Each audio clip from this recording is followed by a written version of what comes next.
L'inégalité n'est pas l'injustice. L'inégalité est le véritable objectif de la vie. Ne vous enseigne-t-on pas à avancer? Tout le monde n'apprend-il pas à avancer? C'est ça l'inégalité. Le mariage somptueux de Jeff Bezos, qui a eu lieu il y a quelques semaines à Venise, probablement l'un des événements les plus extravagants récemment, et l'inégalité là-bas, elle était visible. Il y avait beaucoup de gens de Venise, les locaux, qui manifestaient pour les nombreux problèmes qu'ils rencontrent. Le problème n'est pas le mariage. Le problème est que ce n'est pas leur propre mariage. Pas pourquoi l'inégalité existe, mais pourquoi suis-je du mauvais côté de l'inégalité? Donc mon argent ne me rend pas riche. Vous me rendez riche. Ce sont donc les mendiants qui rendent le riche encore plus riche. Et ensuite, le riche doit à la fois avoir peur des mendiants et être violent envers eux. Ce besoin barbare de dépasser les autres n'est-il pas au cœur de la crise climatique? Plus l'absence d'amour est profonde, plus le mariage est somptueux.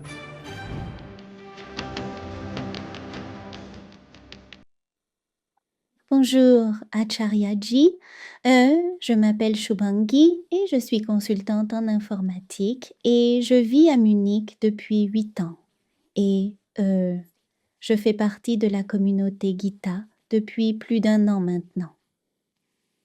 Et ma question aujourd'hui porte sur le mariage somptueux de Jeff Bezos qui a eu lieu il y a quelques semaines à Venise, probablement l'un des événements les plus extravagants récemment, et l'inégalité là-bas, c'était visible. Aller aux extrêmes. D'un côté, il y avait ce spectacle. D'un autre côté, il y avait de nombreuses personnes de Venise, les habitants, qui manifestaient pour de nombreux problèmes qu'ils rencontrent. Par exemple, il y a une explosion de tourisme, les coûts augmentent, les gens ont du mal à joindre les deux bouts, etc. Donc, mes questions sont, avec toute cette inégalité, ou plutôt cette inégalité croissante, allons-nous vers une autre révolution française? Et à quel point cela devient-il mauvais avant de s'améliorer? Et la dernière question est, existe-t-il des mesures correctives immédiates qui peuvent être prises pour y remédier? Vous voyez, l'inégalité n'est pas l'injustice. L'inégalité est le véritable objectif enseigné de la vie. N'êtes-vous pas censé aller de l'avant? N'est-ce pas que tout le monde apprend à avancer? S'il vous plaît, dites-moi. C'est l'inégalité. Même ceux qui restent à la traîne et protestent, ils appartiennent à la même classe d'étudiants, la même classe des apprenants. Ayant le même principe, croyant au même concept, que la vie consiste à avancer, et c'est l'inégalité. C'est juste que, puisque cela concerne le fait de dépasser les autres, tout le monde ne peut pas aller de l'avant, en raison de toutes sortes de facteurs, dont la plupart sont aléatoires.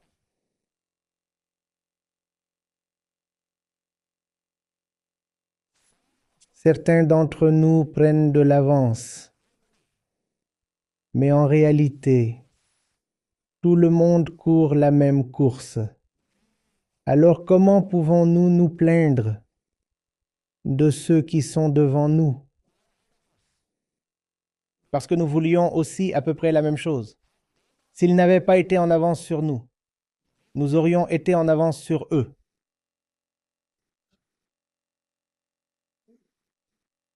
Et c'est une grande partie du ressentiment, n'est-ce pas? Pas pourquoi l'inégalité existe, mais pourquoi suis-je du mauvais côté de l'inégalité?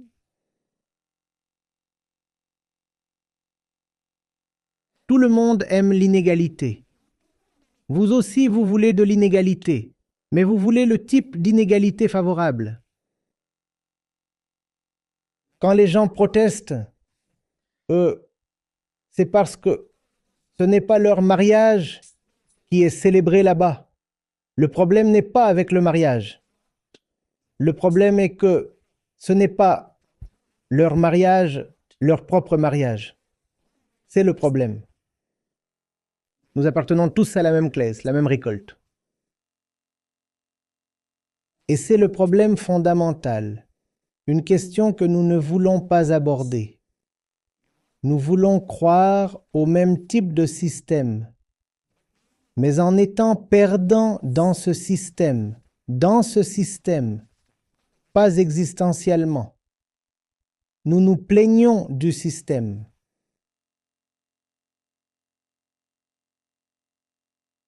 Est-ce que vous comprenez? Et cela ne sert pas à grand-chose. Vous voyez maintenant, vous pouvez avoir une révolution italienne. Très bien.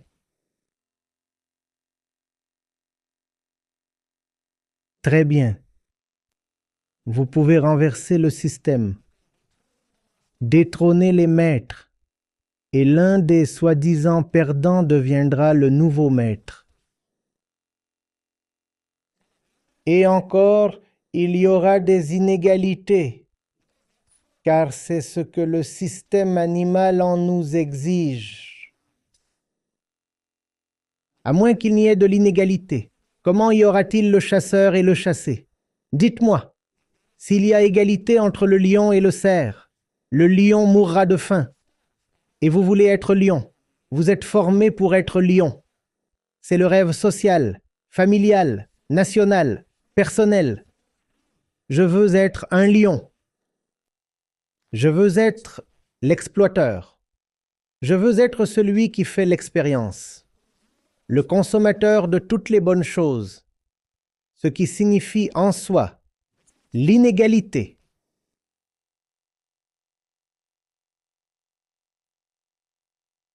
Hein?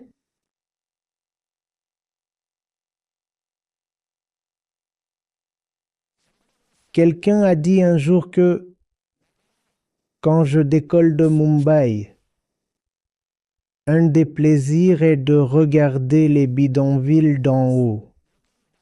Ce n'est pas suffisant que je sois en train de voler.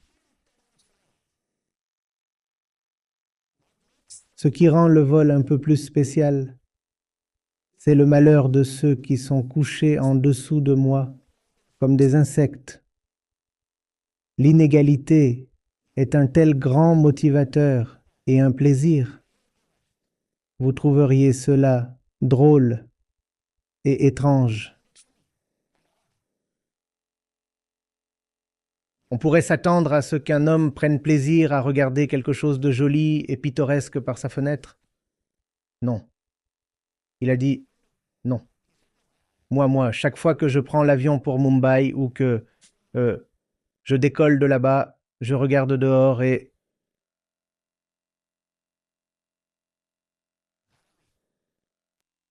Dharavi, c'est juste à côté de l'aéroport. Et c'est aussi le plaisir que les organisateurs du mariage voulaient avoir. L'homme n'est pas suffisant. La femme n'est pas suffisante. Les deux sont absolument insuffisants l'un pour l'autre.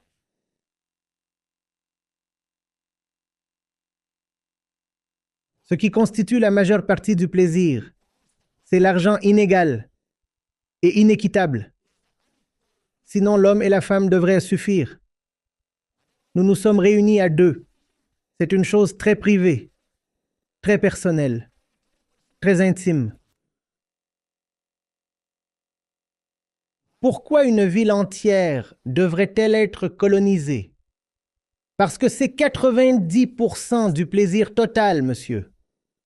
Ce n'est pas seulement une question de voler. Il s'agit aussi de se réjouir du malheur de ceux là-bas. Ce n'est pas seulement à propos de moi et de cette femme. C'est aussi à propos de tous ceux qui vont juste continuer à espionner derrière les barricades. Que se passe-t-il? Nous avons eu un tel mariage en Inde aussi. Il y a quelques mois. Beaucoup de mariages comme ça, en fait. Ils continuent de se produire.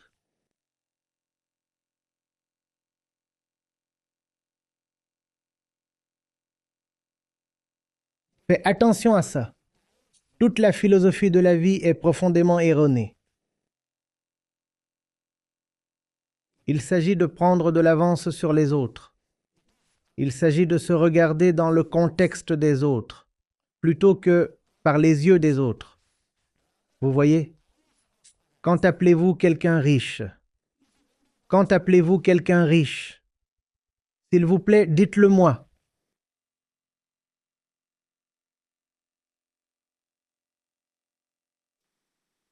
Il s'en sort mieux par rapport aux autres autour de lui. Comparé aux autres, n'est-ce pas? Vous allez dans un endroit comme le Vietnam, par exemple, et une chose similaire se passait au Japon. Vous donnez de la monnaie indienne, et vous obtenez un grand nombre d'unités de leur monnaie. Est-ce que cela vous rend riche? Non. Pourquoi? Parce que d'autres auront un nombre encore plus grand d'unités de leur monnaie. La richesse n'est pas ce que vous avez. La richesse, c'est ce que vous avez par rapport aux autres. C'est toute la philosophie. Votre définition entière du soi vient du monde, de la société et d'autres sources diverses. La religion, la famille, la tradition. Ce sont elles qui vous donnent votre définition. Et donc, vous devez continuer à les respecter toute votre vie. Si votre identité avait été indépendante du monde, alors vous n'auriez pas eu besoin de prendre de l'avance sur le monde ou de prouver quelque chose au monde tout le temps. Non? Mais tout ce que vous êtes, cela vous a été implanté, que vous êtes par rapport au monde, à l'autre. Le monde détermine qui vous êtes. Alors maintenant, si vous avez toujours un œil, ou parfois les deux yeux, sur le monde, comment est-ce une surprise?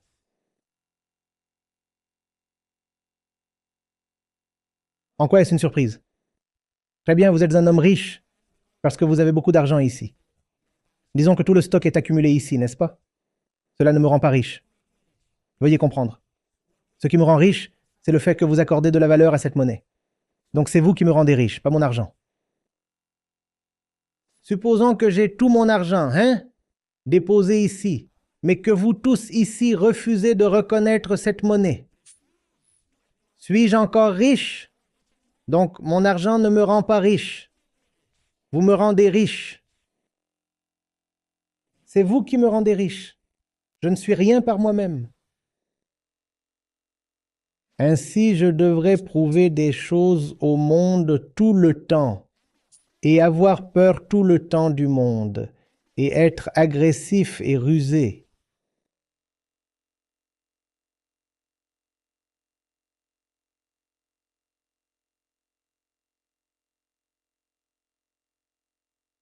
C'est une chose si belle. Le mendiant rend l'homme riche plus riche. Je suis l'homme riche et j'ai accumulé la plupart des richesses, comme cela se passe dans le monde aujourd'hui. Nous savons très bien combien de richesses sont accumulées par le pourcent le plus riche du monde, les personnes les plus riches. Nous le savons, n'est-ce pas? Alors, je suis l'homme riche, et disons que vous tous ici êtes des mendiants. Les mendiants m'ont rendu riche. Pas seulement dans le sens où j'ai pris votre argent, mais dans le sens où je suis riche tant que vous honorez cet argent. Supposons que vous vous réunissiez et disiez que cette monnaie ne sera plus acceptée. Vous vous souvenez de la démonétisation en Inde, quelque chose comme ça.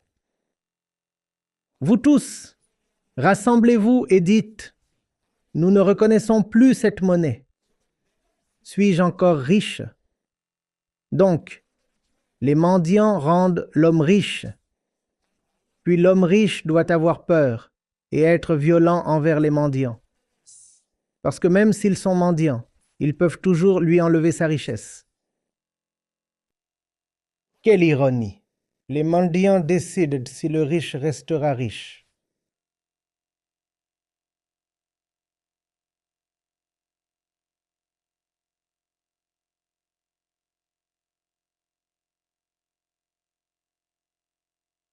Il n'y a pas de richesse intérieure. Il n'y a rien ici. Peut-être avancer, être un fonceur, réussir brillamment. Et peu importe ce que ces phrases veulent dire, elles signifient toujours quelque chose dans le contexte du monde.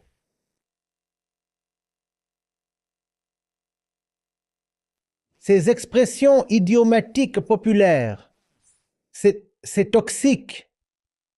Ce qu'elles portent en elles, c'est beaucoup d'esclavage et de dépendance.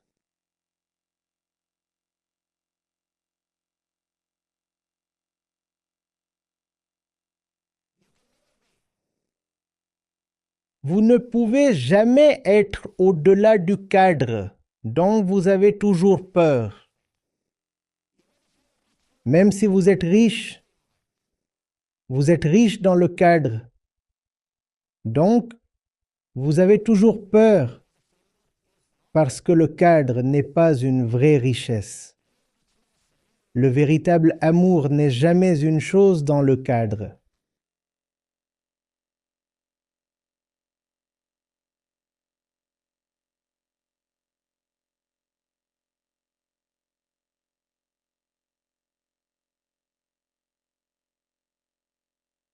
Le cadre est une chose très fantaisiste.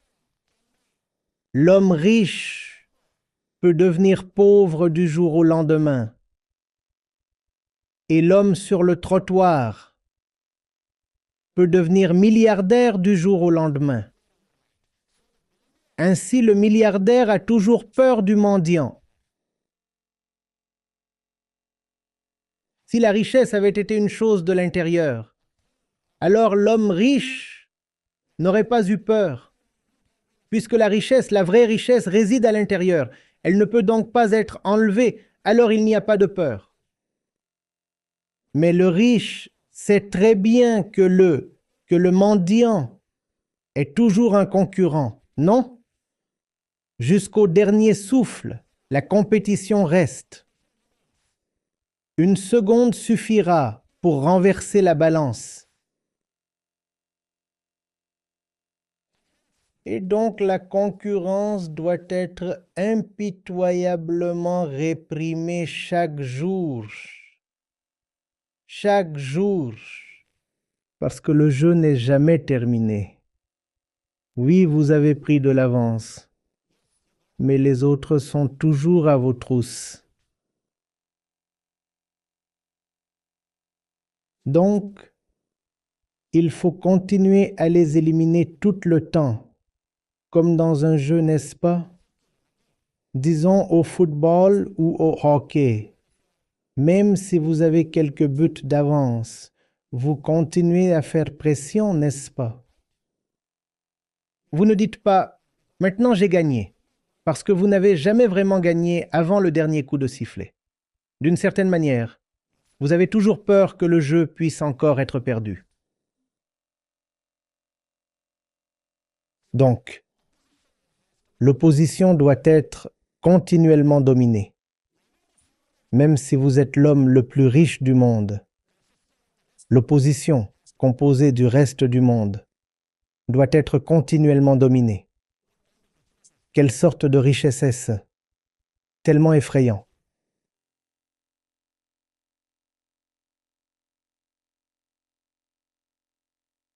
Pouvez-vous voir la relation entre cela et la catastrophe climatique? Pas seulement parce que vous aviez plusieurs douzaines de jets privés venant pour le mariage. Non, pas seulement ça.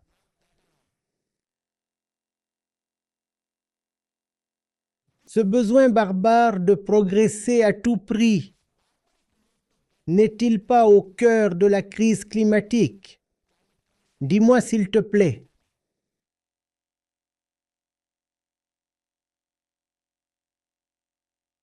On peut presque imaginer tout le monde essayer de prendre de l'avance avec sa voiture, en brûlant de l'énergie et en émettant du carbone. C'est ça la crise climatique! J'ai besoin d'avoir une longueur d'avance sur vous. C'est une émission de carbone. Si vous regardez l'empreinte carbone de ceux qui sont considérés comme réussis et de ceux qui ne le sont pas, vous trouverez un rapport de 10 à 100 à 1, 10 000 à 1.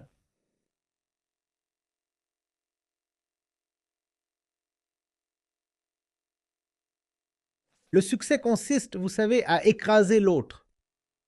Même si dans notre façon de vivre, cette violence n'est pas toujours visible, sachez qu'elle est toujours présente. Même si elle n'est pas visible ou apparente, elle est toujours là.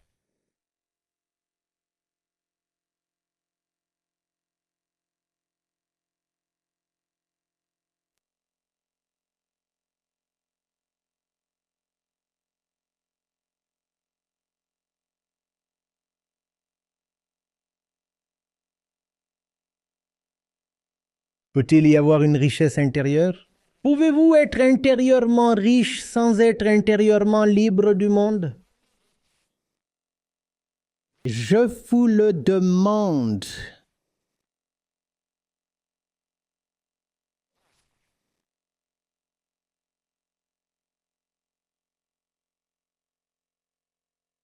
Et que peuvent vous apporter toutes vos richesses extérieures si vous êtes encore intérieurement dominé par des cadres que quelqu'un a mis dans votre tête? Vous êtes riche, mais à l'intérieur d'un cadre. Et ce cadre vient de quelqu'un d'autre. Donc vous êtes toujours un esclave. Peut-être un esclave riche, et riche uniquement à l'intérieur de ce cadre.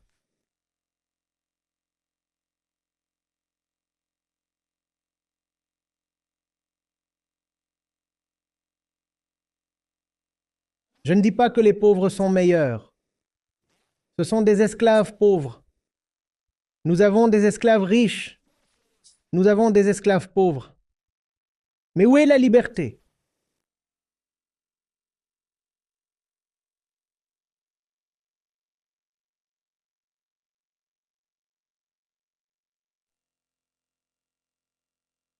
Plus le vide intérieur, plus l'insécurité intérieure, plus le besoin d'ostentation, plus l'envie de démontrer que vous avez vraiment progressé.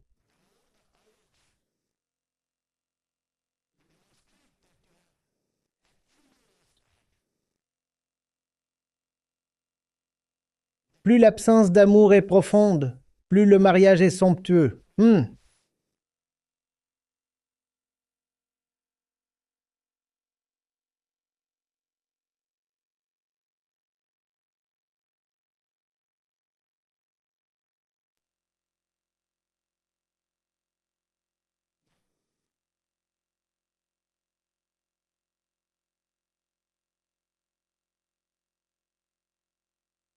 Pensez aux différentes façons dont tout le monde utilise l'argent pour compenser la véritable intention. Le père ne donne pas à sa fille le type d'éducation adéquate. Il a retenu des fonds. Alors il l'envoie avec une grosse dot.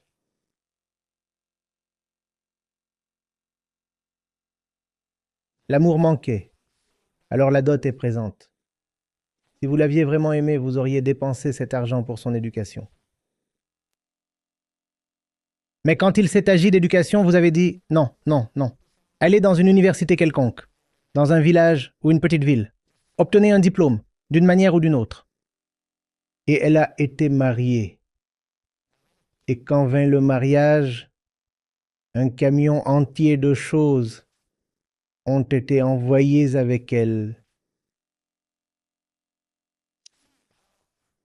Voyez comment l'argent est utilisé pour compenser le manque d'amour.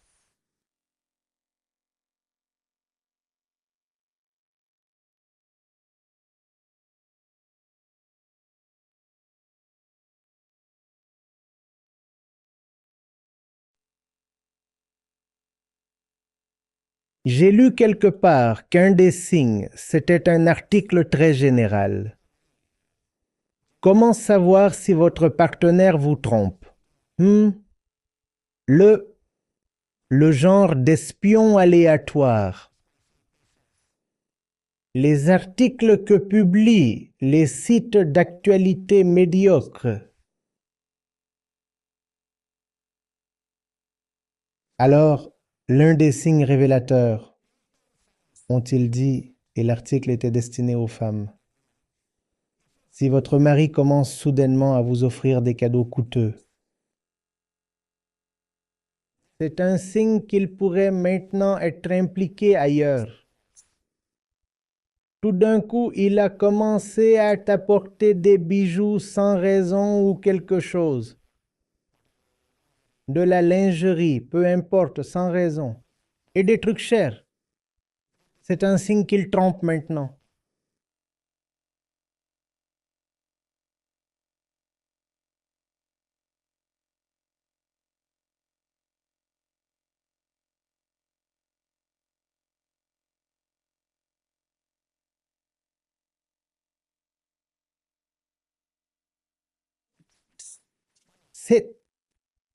C'est drôle. C'est une blague cosmique, l'étendue à laquelle l'homme va juste pour défendre le vide intérieur, juste pour protéger l'esclavage intérieur.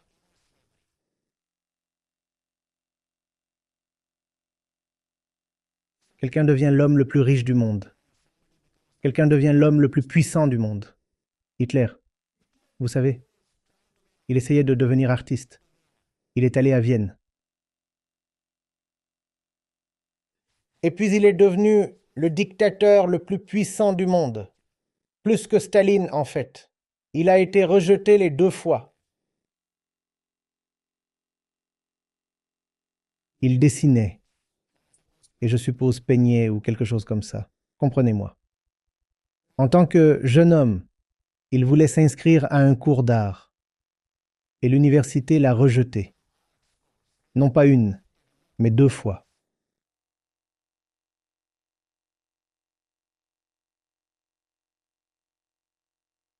Et puis il a dit, je vais me rattraper.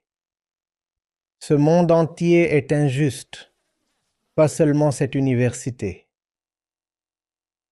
Et parce que le monde est injuste, je démolis tout.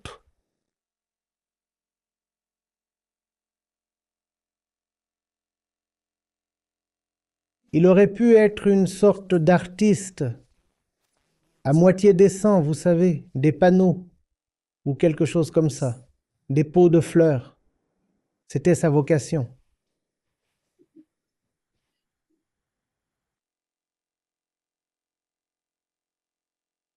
Ou l'arrière du camion. C'était la seule petite chose que le type voulait.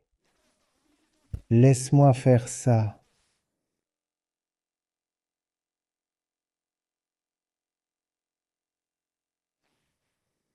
Et puis regardez là jusqu'où il est allé pour compenser.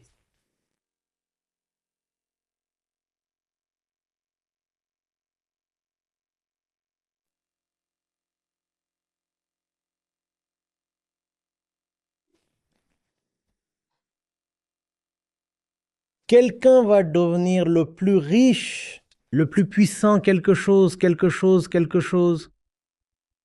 Quelqu'un tenait une confiserie, cela n'a pas bien marché. Donc il a dit, d'accord, je vais te montrer ce que je peux faire. Il est donc devenu le plus grand tyran du quartier. Tout ce qu'il voulait, c'était, vous savez, des bonbons qu'il fabrique. Les gens les achètent. et lui donnent un peu d'argent, un peu de reconnaissance. Mais personne n'est venu à son stand de bonbons. Ainsi, il est devenu le gros bras de la région.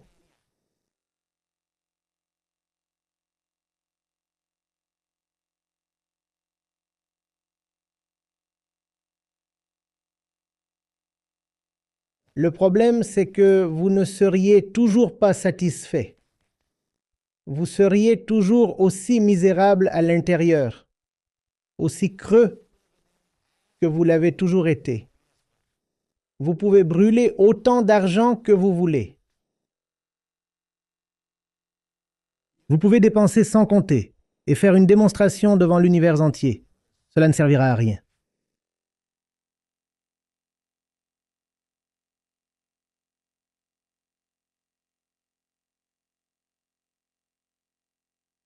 Les yeux continueraient de supplier. Voyez, j'ai tant démontré. Pouvez-vous m'en donner un peu? Incline la tête pour accepter, s'il vous plaît. Un signe d'acceptation. L'homme riche supplie les mendiants. Voyez, j'ai affiché tant de richesses. Soyez impressionnés, s'il vous plaît. Ne le serez-vous pas? S'il vous plaît. Un peu, vous savez, micro, nano, une minuscule approbation de qui que ce soit.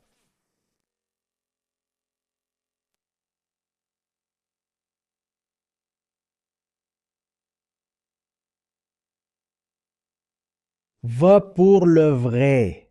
Hein?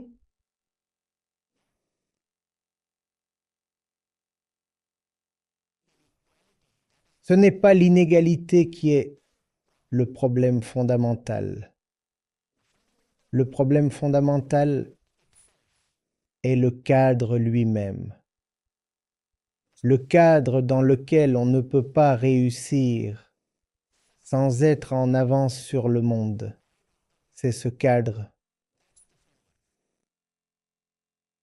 Le cadre dit que votre succès sera toujours par rapport aux autres, ce qui signifie que si vous êtes en avance sur les autres, alors vous êtes réussi.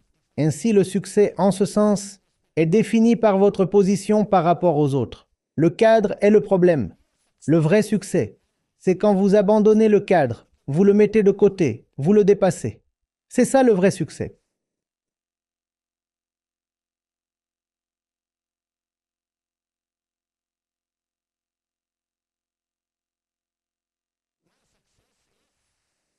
Mon succès est le mien seul, indépendant du monde. Cela ne dépend pas de la monnaie du monde. Cela ne dépend pas de l'approbation du monde. Cela ne dépend pas du souvenir du monde. Mon succès est totalement indépendant. Il m'appartient seul.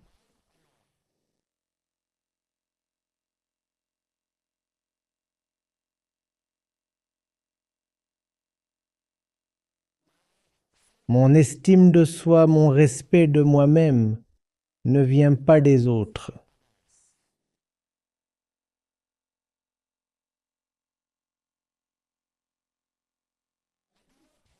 Je n'ai pas une conscience réfléchie. Je ne me regarde pas à travers les yeux des autres.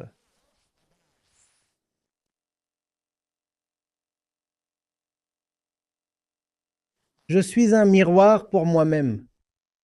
Je n'ai pas besoin des autres pour me décrire.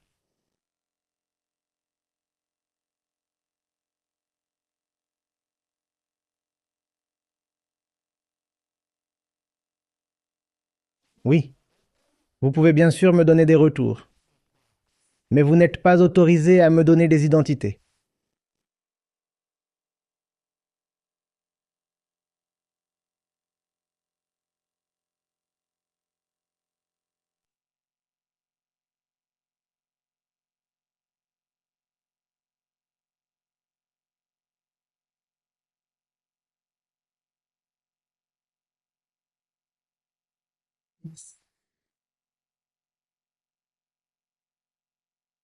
Oui, merci, Acharyaji.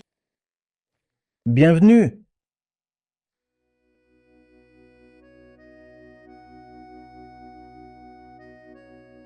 Ouais, salut, bonjour à tous. Je m'appelle Rita Sharma. Je viens de Ghaziabad, Uttar Pradesh. Et je fais partie de cette famille depuis environ 5 mois, 5 ou 6 mois.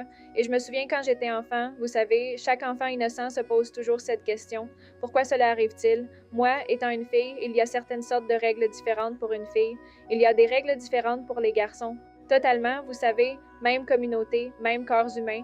Et je suis moi-même étudiante en botanique en post-graduation. Et nous, moi, je posais toujours cette question à ma famille, mais on me disait, hey, non, non, c'est comme ça. C'est comme ça qu'il faut suivre les choses. Et j'ai réalisé en grandissant, et même encore aujourd'hui, que tous les pourquoi ont été éteints à cause du conditionnement social, à cause des réponses répétées et des logiques de mes pourquoi que j'ai posées dans mon petite enfance. C'est comme ça dans le conditionnement social. Ensuite, tout le monde, comme Acharyaji, dit que demandez toujours et vous savez, la voix intérieure de Mukti vient quand vous réalisez une sorte de souffrance dans votre vie. Et cela m'arrive et puis j'ai commencé à me poser des questions. Pourquoi cela arrive-t-il? Et entre-temps, j'ai rencontré Acharyaji et je pouvais me reconnaître totalement dans tous les aspects de la vie.